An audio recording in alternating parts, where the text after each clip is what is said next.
것입니다. 네, 목차를 보시면 문서 이해 능력과 관련된 전반적인 이해를 살펴보고요. 두 번째로는 다양한 문서의 종류에 대해서 살펴보도록 할게요. 문서 이해 능력의 이해입니다. 자, 첫 번째로 문서 이해 능력이 무엇인지 관련된 개념을 정의해 보고자 하는데, 자, 아래에 보시면 자, 문서 이해 능력은 무엇인가요? 그렇죠. 문서에 포함되어 있는 핵심 내용을 정확하게 이해를 하셔야 됩니다. 자, 여러분들이 어떤 문서를 받았을 때 그 문서를 읽을 수 있다고 해서 그 문서의 내용을 다 아는 건 아니죠. 그래서 여기 문서에 포함되어 있는 핵심 내용을 우리가 정확하게 이해까지 해야 되는 것을 문서 이해 능력이라고 합니다. 또한 자신이 해야 할 일을 파악하는 능력이 바로 문서 이해 능력이다.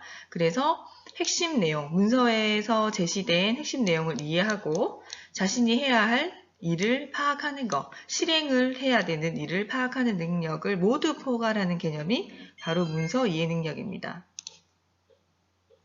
자, 그렇기 때문에 문서 이해 능력은 직업 현장에서 자신의 업무와 관련된 다양한 문서들이 이제 산출되겠죠. 그래서 그러한 업무와 관련된 문서인데 대부분의 형태들이 어때요?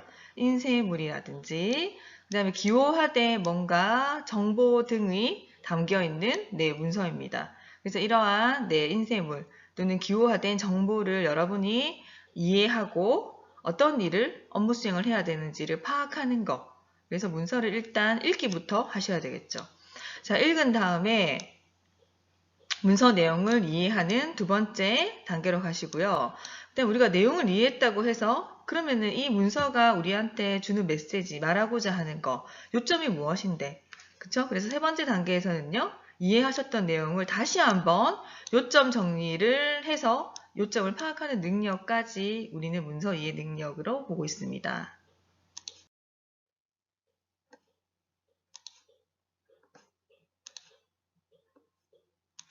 자, 그래서 한마디로 깔끔하게 정리하자면 문서 이해 능력은 자, 문서를 읽고 이해할 수 있는 능력이다. 굉장히 간단한 개념이죠. 그 다음에 좀 더 구체적인 개념은 자, 앞에서 제시된 것과 같이 각종 문서나 인쇄 매체, 그쵸? 또는 어떠한 정보를 요약한 이러한 서류.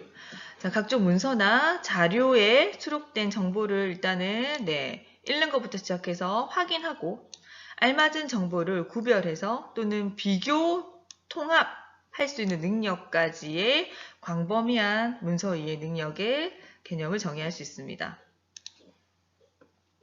자, 그 다음에 종합 정리하자면 이러한 문서에 나타난 타인의 의견을 어쨌든 문서라는 것은 누군가가 우리에게 주는 메시지죠. 그래서 이 문서에 제시되어 있는 타인이 무엇을 나한테 말하고자 하는지 이런 타인이 전달하는 메시지, 타인의 의견을 이해하고 자, 문서를 읽은 사람이 요약하고 정리할 수 있는 능력을 한마디로 문서 이해 능력으로 정의할 수 있습니다.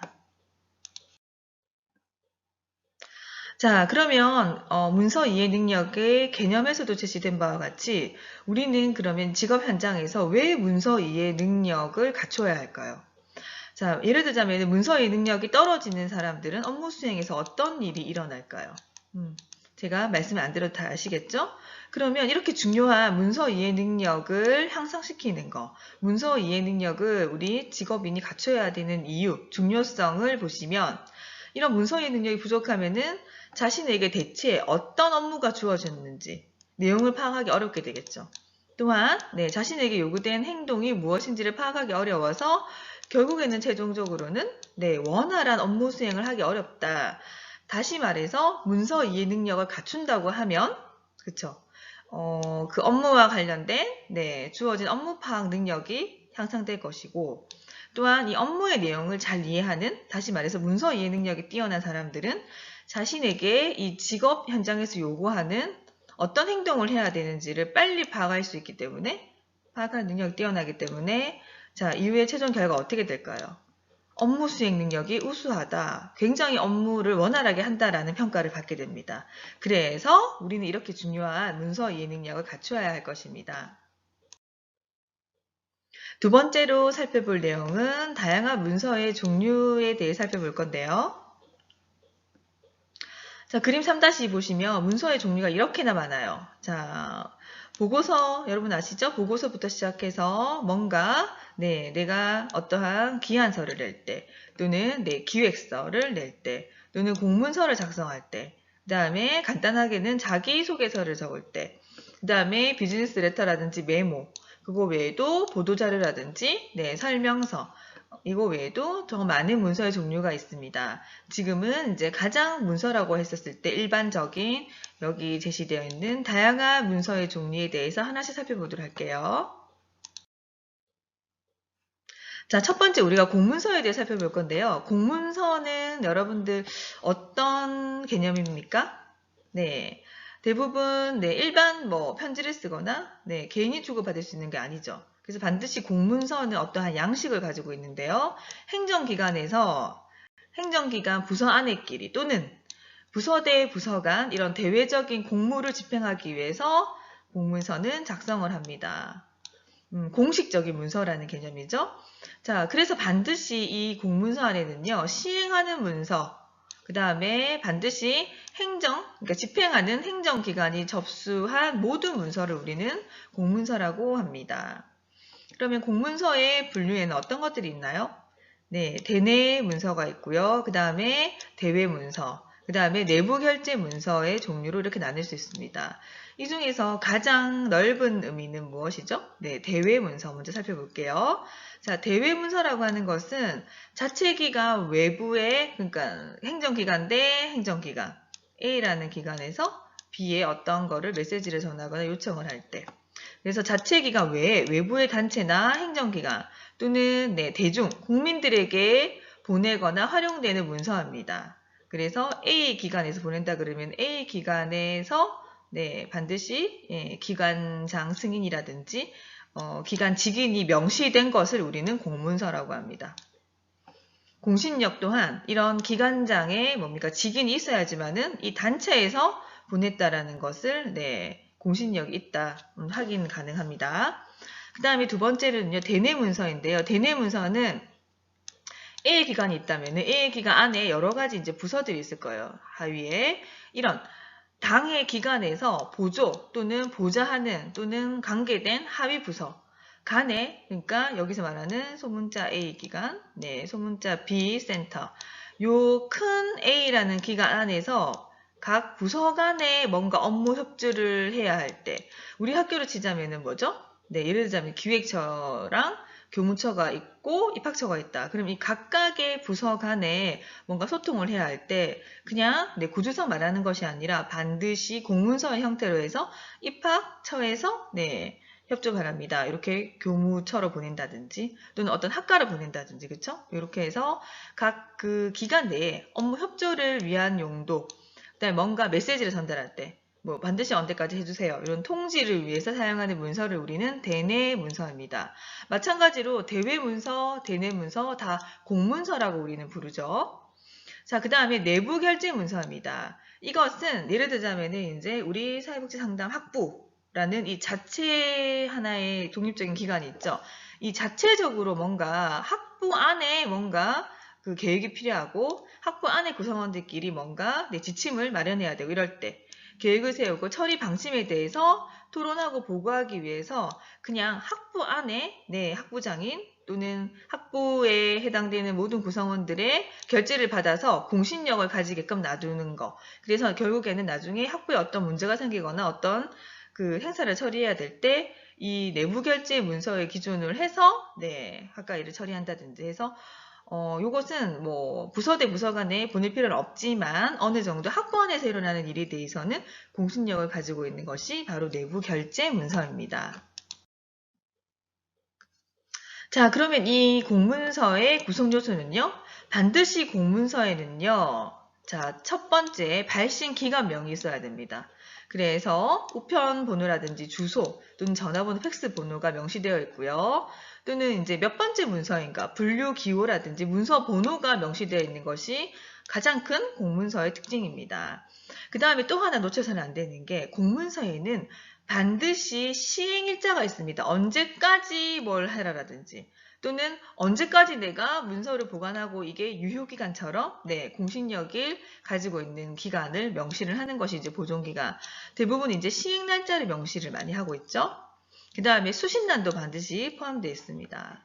자, 그 다음에 공문서의 본문 내용에는요, 일단 크게 어떤 메시지를 전달하고자 하는지, 간단한 제목과 이 제목과 관련된 구체적인 내용이 간단하게 명시가 되고 있습니다.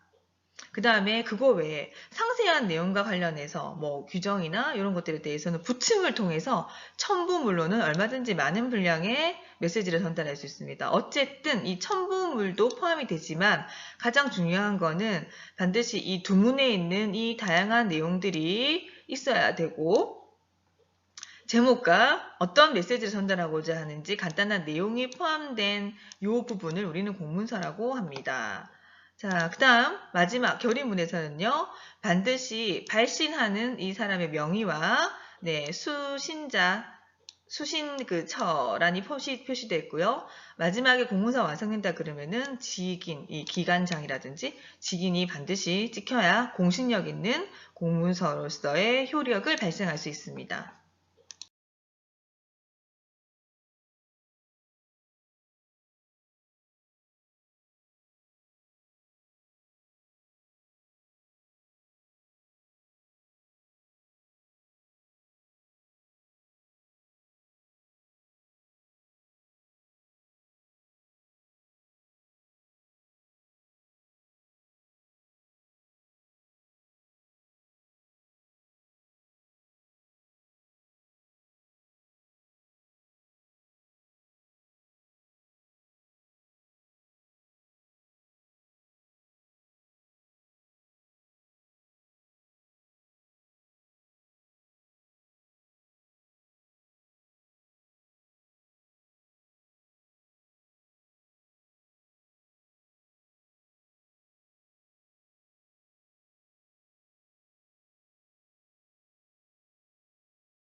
자, 조금 더 구체적으로 기획서의 종류에 대해 살펴보시면요.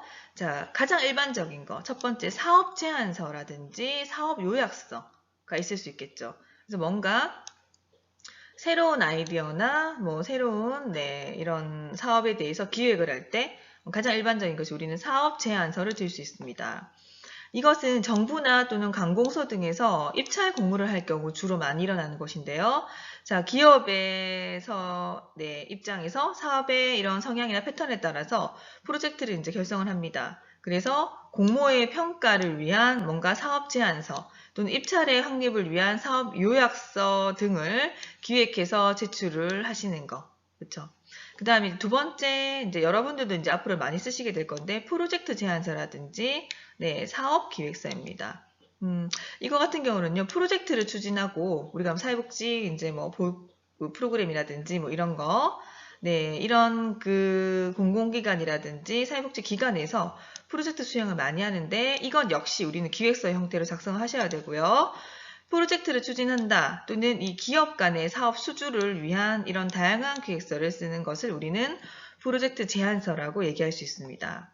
그 다음에 세 번째로는 투자 유치서 또는 이제 IR이라고 하죠. 그래서 기업을 소개하고 투자를 유치하기 위해서 투자자들을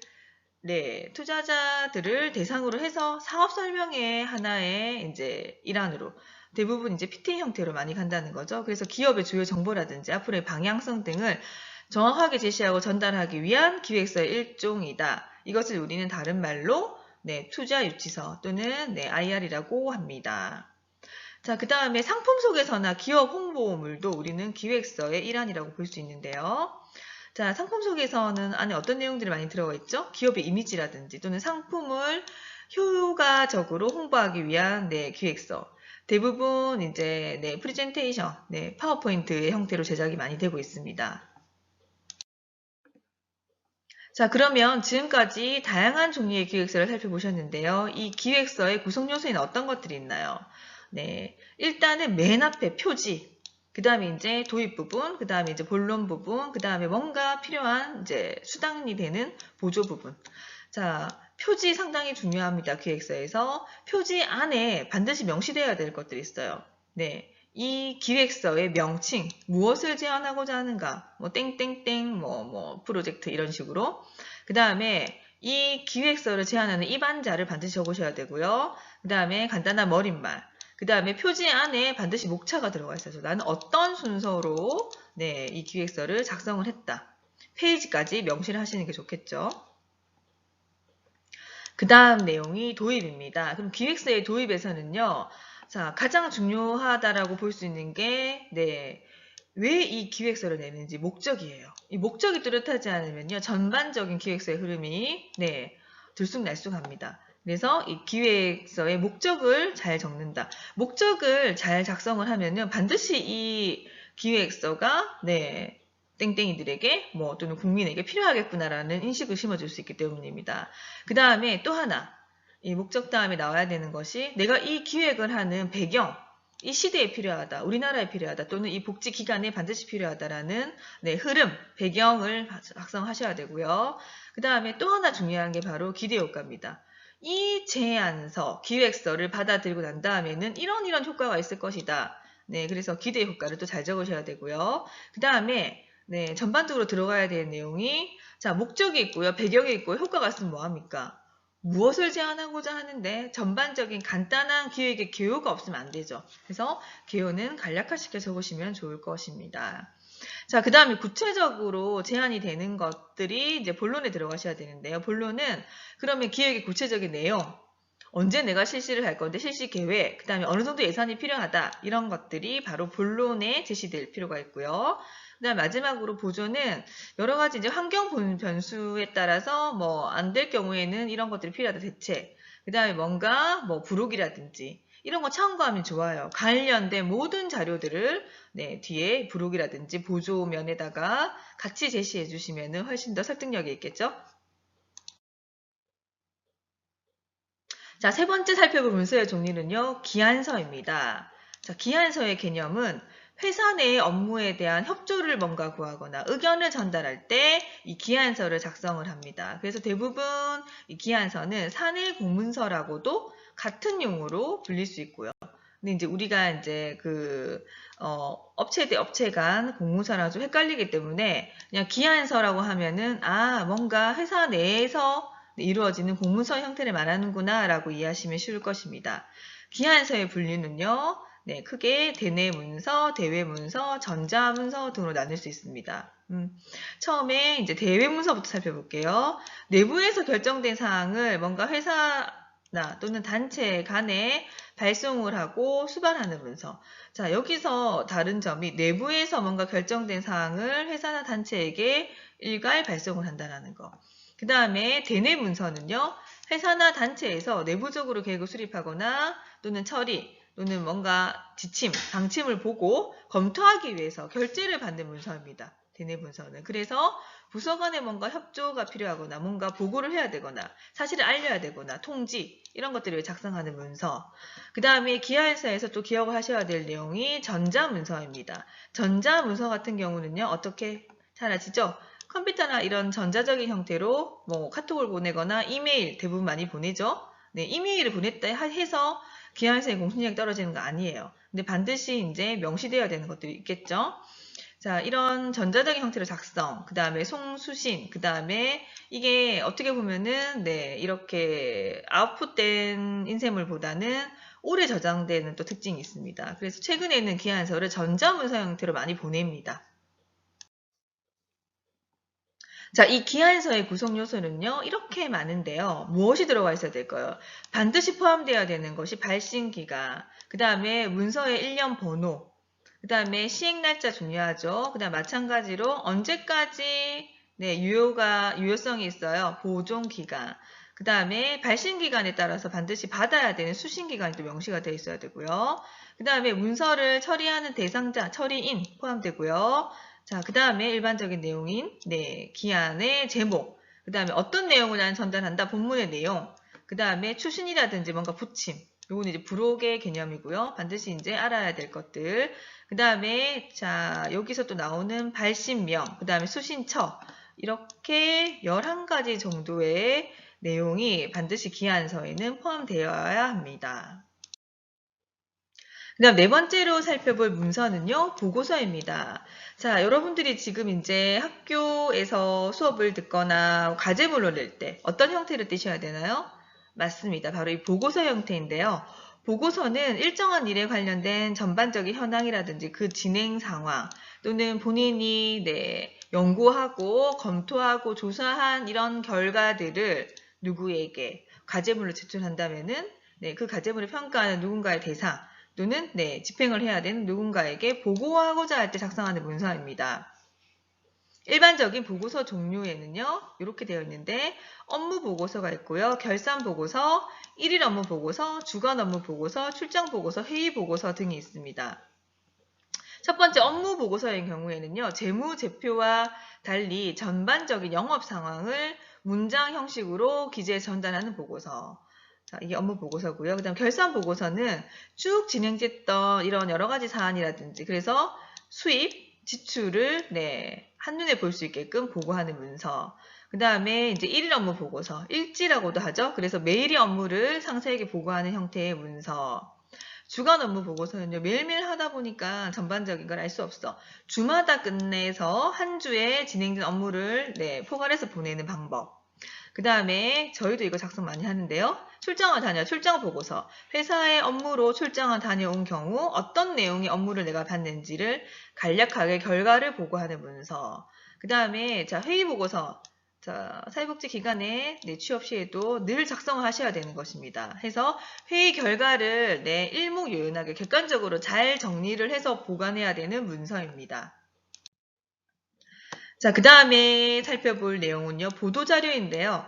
보도자료는 여러분 잘 아시는 것처럼 어디에 많이 나와 있나요? 그쵸? 신문기사라든지 뭐 이런 뉴스, 이런 여러 가지 보도자료들이 있는데, 자, 일단 보도자료의 분류에는요, 뉴스 보도자료, 그 다음에 비즈니스 피처라든지, 그 다음에 금융 뭔가 기관에서 보도자료를 뿌리기도 하죠.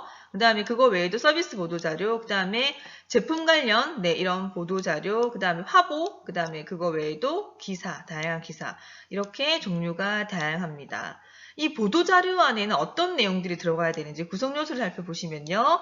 첫 번째, 반드시 헤드라인이 굉장히 요약적이면서도 핵심적이면서도 헤드라인만 보더라도 어떤 내용을 담고 있는지가 눈에 확 띄게끔 되어 있죠. 그리고 뭔가 본문 내용보다는 좀 더 크게 되어 있습니다. 그래서 헤드라인을 잘 작성하는지에 따라서 이 기사나 이 보도자료의 질이 달라진다라고 얘기할 정도로 헤드라인을 잘 작성하는 것이 굉장히 중요합니다.